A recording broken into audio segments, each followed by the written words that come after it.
Hello, NarraScope, and welcome to my talk, Okay to Fail, but Not to Lose, Lessons from Lamplight City. I'm Francisco Gonzalez, and I will be your speaker today. First of all, I'd like to thank NarraScope for accepting my talk proposal. I'm extremely excited to be giving this talk, although I am a little disappointed that it couldn't be done in person, but I'm also glad that we were able to do it online. So thank you for everyone who's tuning in, and thanks in advance to anyone who might have any questions or ask questions later. So without further ado, let's get started. Let me tell you a little bit about myself. As I said, my name is Francisco Gonzalez. I'm an independent game designer focusing exclusively on point-and-click adventure games. I started making them as a hobby in 2001 using a program called Adventure Game Studio. From 2004 until 2012, I developed a freeware series called Ben Jordan Paranormal Investigator about a college student named Ben Jordan who becomes a freelance paranormal investigator and who goes off on several different adventures investigating different countries and their particular folklore and superstitions. In 2013, I went commercial and released my first commercial game in 2014, A Golden Wake, which was a rise and fall story about a real estate agent in 1920s Miami, based on historical events and featuring historical characters. In 2016, I made a game called Shardlight, which is a post-apocalyptic adventure about a young woman who's searching for a cure to a deadly disease that she has, as well as trying to bring down a corrupt aristocratic government. It's a little too close to home in these times, but you never know with these things. In 2018, I released Lamplight City, which I will be talking about in great detail in this talk, so we'll skip over that for now. But I'm currently working on a game called Rosewater, which is a Wild West adventure set in the same alternate 19th century as Lamplight City, and I hope to get that out by next year. So in 2014, I attended a conference called Adventure X in the UK, where I was on a panel about branching narrative, and at one point the subject of detective games came up, which is where the idea for the core feature of Lamplight City first came to me. I just wanted to comment on, as far as like the mystery games, I'm really interested to see a detective game where it doesn't let you go there regardless, where, you know, because I mean, if you're actually investigating a crime in real life, not all crimes get solved. Why can't you play? I mean, it's frustrating to the player, obviously, because you're playing this game, you want to win. But I'd really like to see like where the option is at the end, you can have the case go unsolved or something like that. So, about Lamplight City, it's a detective game where it's okay to fail. And what that means is that it doesn't push you along to the right solution, rather it requires actual detective work in order to succeed. It's inspired by the works of Edgar Allan Poe and Charles Dickens, so much so that its codename was actually Poe Dickens before I came up with the title. I wanted to go for the more macabre tone of Edgar Allan Poe, while sticking with more of the interestingly humorous and dry sense of humor of Charles Dickens. It's set in an alternate history, an alternate 19th century where the United States never declared independence. It's actually the Commonwealth of Vespuccia.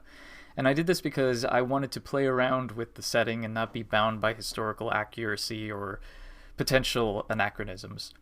The city itself, New Britannia, aka Lamplight City, is a mixture of, it's a fictional city inspired by the detective fiction's greatest hits, so to speak. It's a mixture of 19th century New York, New Orleans, Victorian London. I wanted a somewhat familiar setting, but still have some new things for players to discover.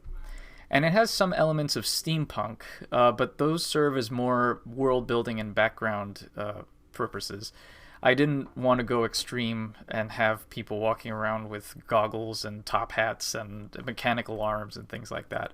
I wanted to base it more on the actual parallels of real history, like the Industrial Revolution, except in this world the Industrial Revolution is slightly more scientifically developed steampunk, or steam technology rather. So here's a trailer for Lamplight City to give you an idea. This is the killer's fifth victim, and there isn't a single lead. So you want me to investigate? You hear the voices of the spirits as well, Mr. Fordham. I don't hear the voices of all spirits. Just one. What do you know about Madame Dupre's supposed death? You know anything about the murder that took place outside the Have you heard of the Justice Killing? Why have you been passing on classified police information to Mr. Fordham? Because he's the best detective you ever had on the force, and you know it. Dumas, open this door right now! Why would I kidnap my own son? I'm innocent, Mr. Fordham. You have to believe Why me. is he called the Justice Killer? The man don't care about the dead. He just wants to make as much money as he can. I guess we all have our dog secrets.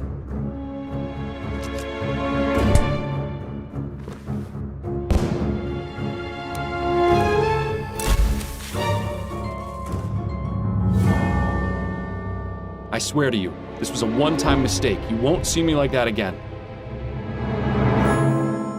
You're not going crazy on me, are you, Miles?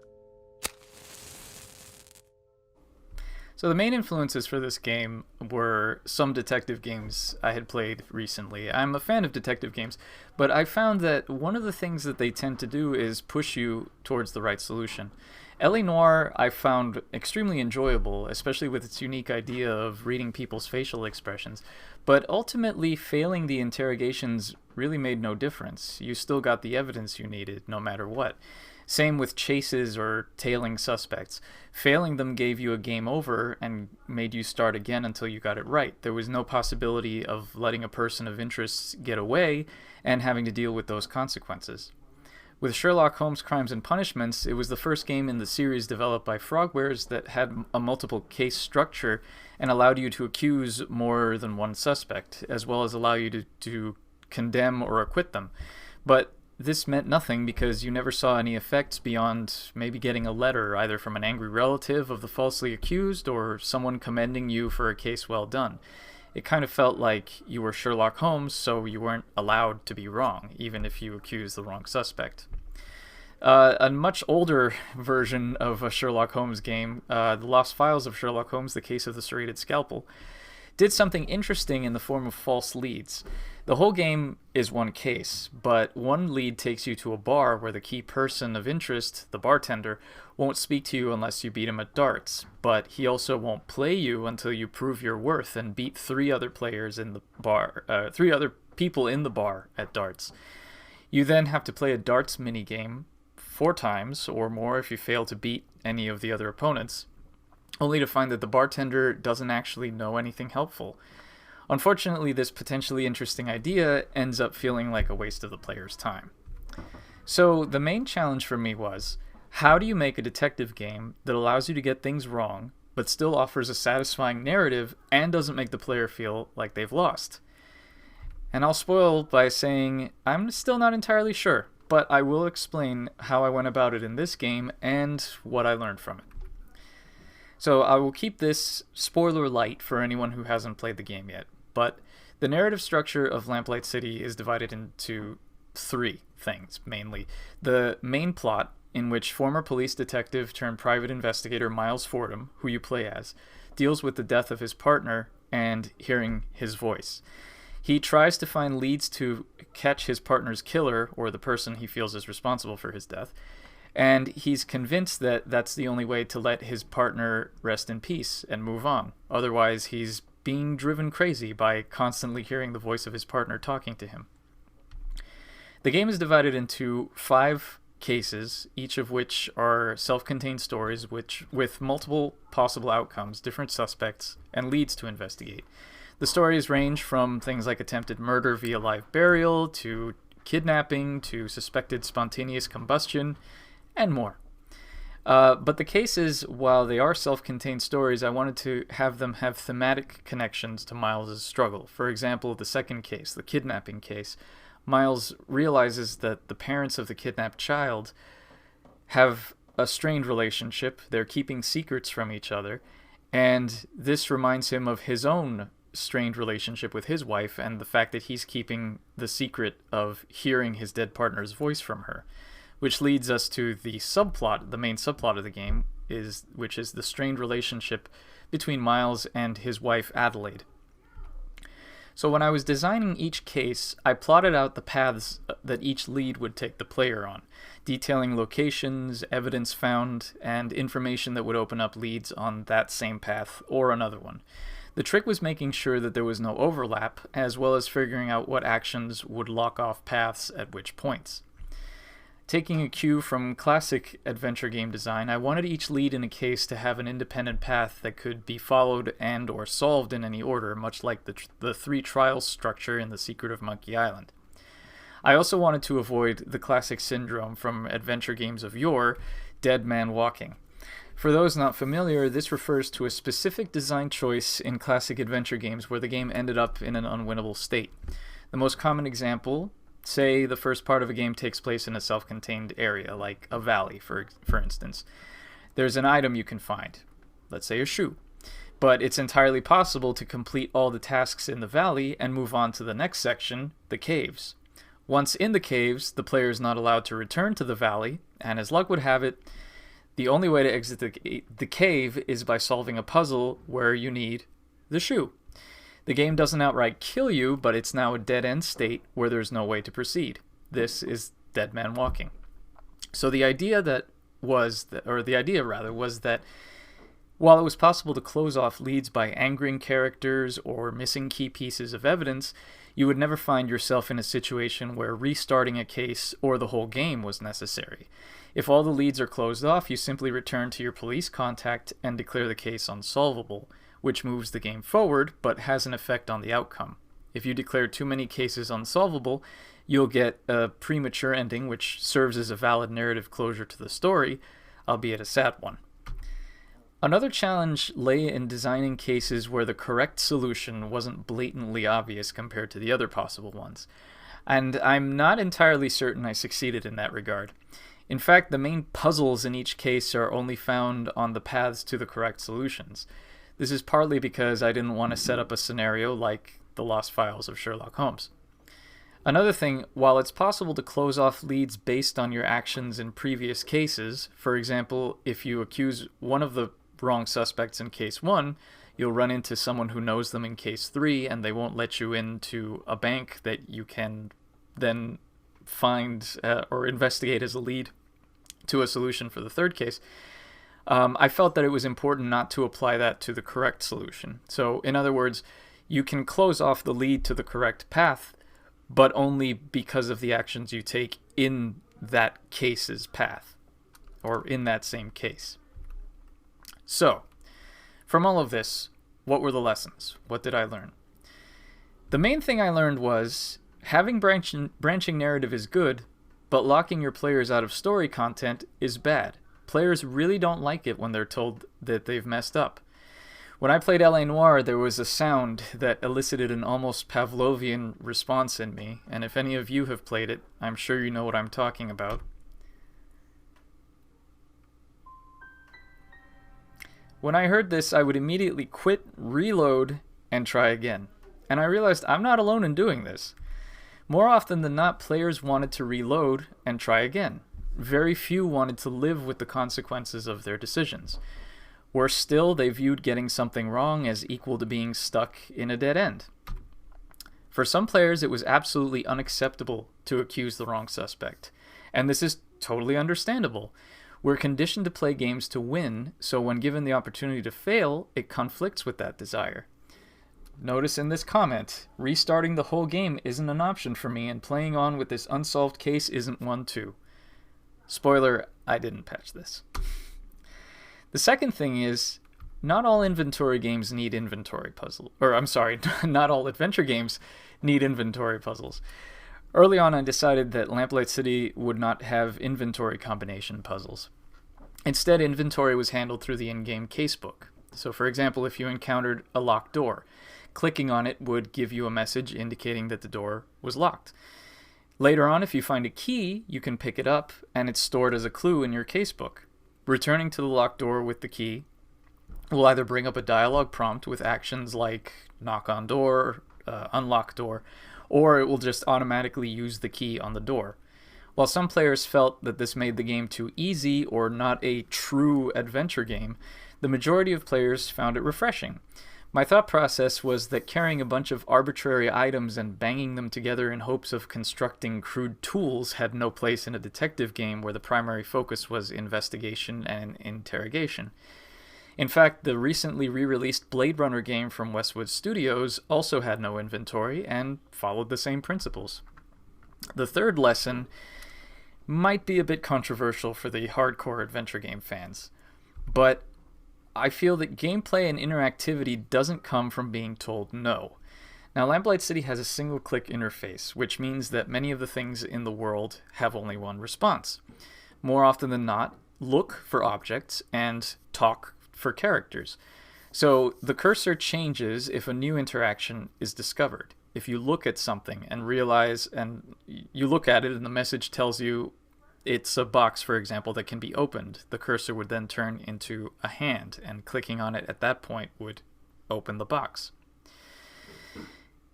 But this led to, the single-click interface led to some people feeling like all you really had to do to play the game was click on things until something happened, and therefore meant that there was no gameplay.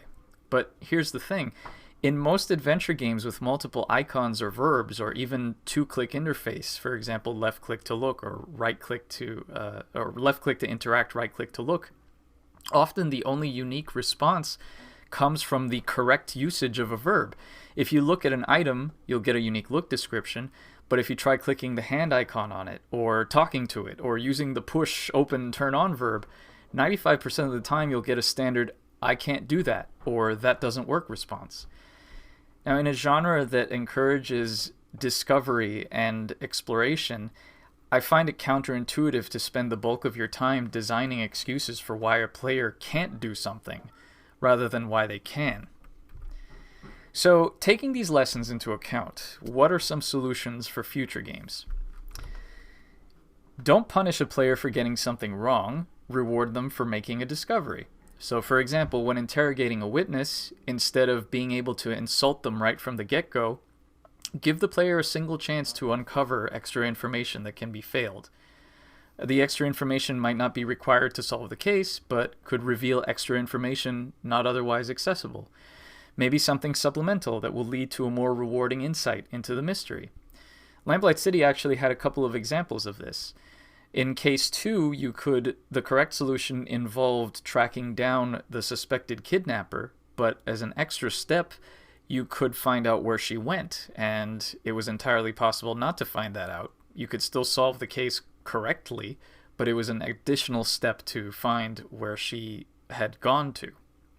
And in case 4, there's an entire subplot involving a cooping scheme, which you may not have found, but wasn't necessarily required to solve the case correctly. It just provided a little bit more insight into what was going on behind the scenes of why this person, or a specific detail of what happened with this person. Or you can offer an alternative way, or an alternate way of getting the same information, as long as it's within character. You can give them a second chance, say via bribes, violence, smooth talking, as long as it's in character. Again, I watched someone play Lamplight City who noticed that there was a truncheon in Miles's living room. It's just a decorative object that serves as a reminder of Miles's old days on the police force. And they expressed an interest in taking it and using it to threaten people. And I found it somewhat amusing. I thought, that would be interesting. It would be interesting to play a game where you could be either the good cop who gets his information through conventional means of interrogating, or you could be a bad cop who gets all his information by threatening people. But unfortunately, it just wasn't in the character of Miles as I had written him. It just didn't make sense, so I didn't pursue that option. An interesting recent example of this is actually a game that I've started playing, Disco Elysium. I haven't finished it, unfortunately, but it's got skill checks, some of which can be retried and others which can only be attempted once. From what I've seen, it seems like the ones that can be retried are for things that are necessary to move the plot forward, and the other ones are just for flavor, which, again, is a unique or an interesting method of avoiding the dead-end situation. As for the interactivity issue, In Rosewater, again, the game I'm currently working on, I'm once again using the single-click interface, but I've added context-sensitive drop-down menus for hotspots with more than one available action. This time around, instead of waiting for the cursor to change after looking at it, there are specific hotspots where the cursor will flash to indicate that that's that a menu will appear. Otherwise, it'll just be an eye to look at or a pair of lips to speak with a character, for example. But once that drop-down menu appears, I give the player the extra options, but only when they'll provoke a unique response.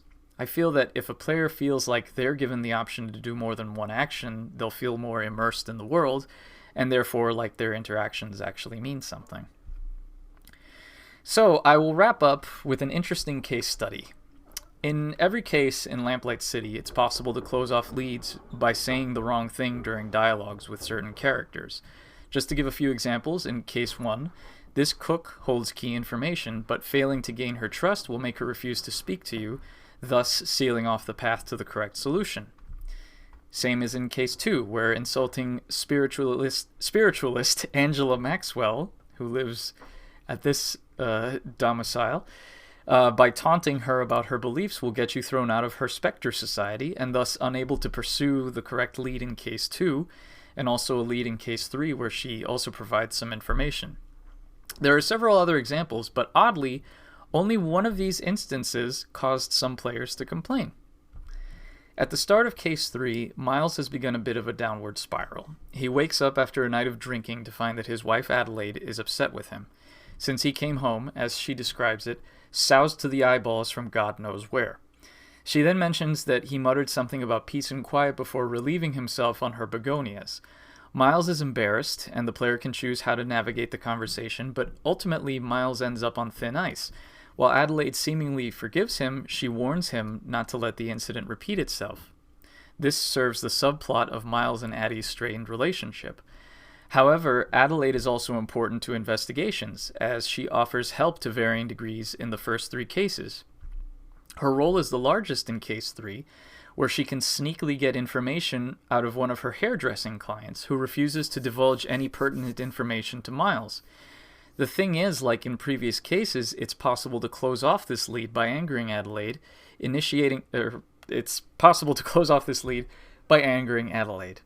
Initiating a conversation with her in case 3 presents the option to compliment her, which has been an option available to her in the first 2 cases.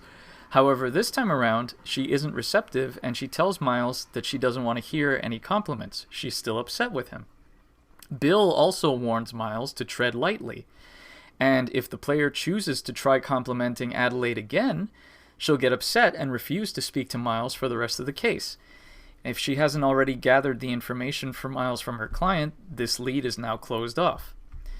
This upset some players who thought it was ridiculous that Adelaide wouldn't help Miles. Adelaide is mad at me. I'm stuck at the 3rd case. Adelaide won't talk to me because I've tried to apologize too many times right at the start of the day, and I can't talk to her about clues to progress further. I don't have any other saves, so I can't restart the day either. Is there any way to set us right with Adelaide? I can skip the case or accuse the wrong person, but I almost solved it. The way it looks right now is that the game is punishing me way too hard for simply trying to be a nice man. That's my problem with this too. You are supposed to try out things.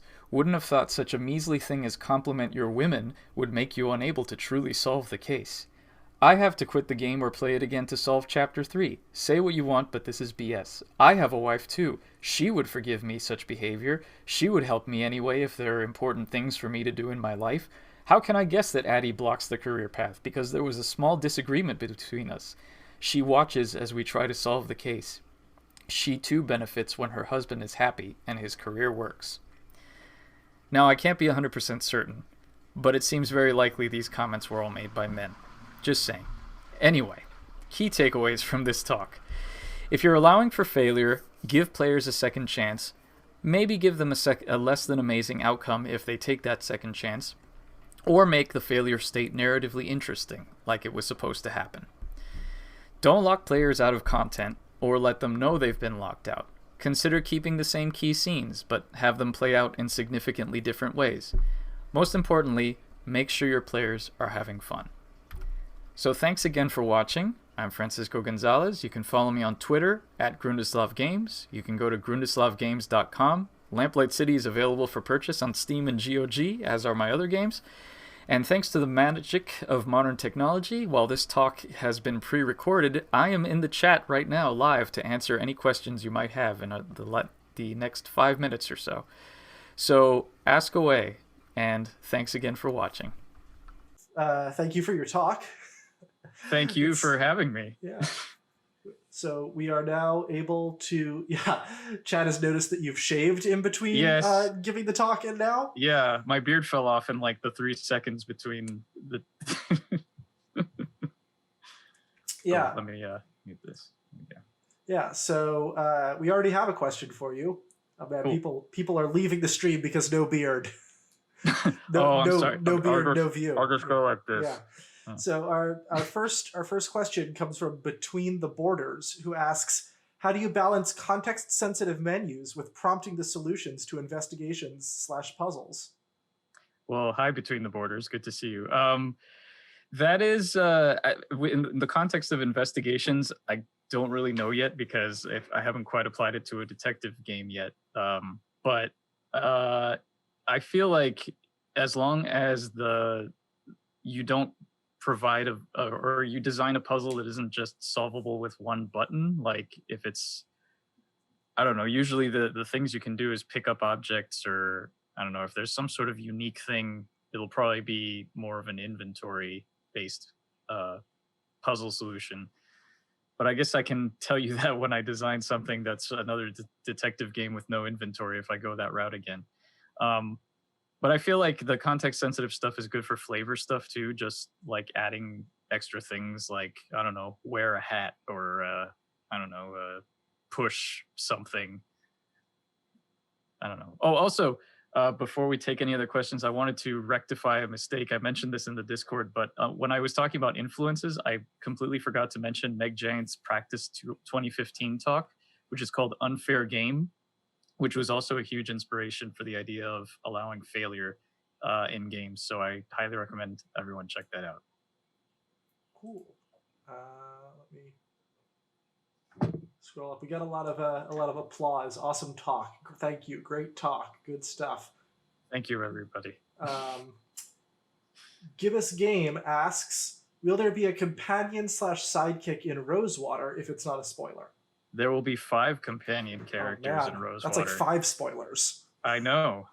They're all on the poster. If you look at the Rosewater poster, all of the people that are not the main character, who's the one that's got the lady with her arms crossed, those are all companion characters that will be in your posse in the game. Good. Good. I always wonder, like, when a game puts every single party member on the box or the poster, whether like people get mad about that, like, oh, I didn't realize that character was going to be playable. Now I'm spoiled because I'm looking at them. I guess. I don't know. I wanted to highlight. I enjoyed the group of people I came up with, so I wanted to put them on the poster. Right. I always wonder if people get mad about that. Don't know. Big K9er. Big K69er. Nice. Asks, how do you decide the outcome first, then write the plot around it, or last and see where the story... Okay, so the question is whether you decide where the story's outcome is going to go first and then write to that ending, or do you write the story and it just sort of goes where it's going and you see where it goes as you write? It depends, but more often than not, I would say like 98% of the time, I plot the ending first, and then I figure out how to get to the ending rather than just write and figure out an ending. I mean, sometimes it changes. Sometimes, I find that in the course of the story, the way that it's developed organically doesn't fit the ending and it has to be tweaked slightly. But overall, like when I was plotting the cases for Lamplight City, I don't know if you probably didn't notice on the bottom of the design document, there was a little bullet point with the potential case outcomes. So I had all the potential case outcomes in mind first, and then I figured out how to get to those and what would happen on the path to those. Admirable Hearts asks, for Rosewater, when you're thinking about different paths for following leads, are you thinking about specific players, like in Lamplight City, a path for players who made Addie mad or something like that? Right, yeah. Well, Rosewater is a little different in that it's not a detective game, so you're not really investigating leads. But I am embracing the idea of designing puzzles for playstyle. Like for your character, in Rosewater is a former bare knuckle brawler who is now like a satirist writer. And exactly, she's very much the 19th century like pugilist. Yeah. And she's trying to escape from that. But it's, you know, if you meet a character who's blocking your way, and they say, oh, go get me this thing, there's the option to punch them out and just bypass that because it's within her character. But if you do it, there's narrative consequences. And she's like, oh no, I'm going back to my old ways and things like that. So yeah, there's definitely ways to play the game differently. I'm going with that idea of like Miles using the truncheon to smash everybody except with a fighter. But it's within her character because that's her background. All right, I'm going to take like one more and then we got to go to the next talk. But those of you, I see there are a bunch of questions, so if you could move those to Discord, I'm sure Radisco will be happy to answer them all there. The last one, just taking them in order, is from A Maple Mystery. How early on in Rosewater development did you decide to deviate from one-click interactions?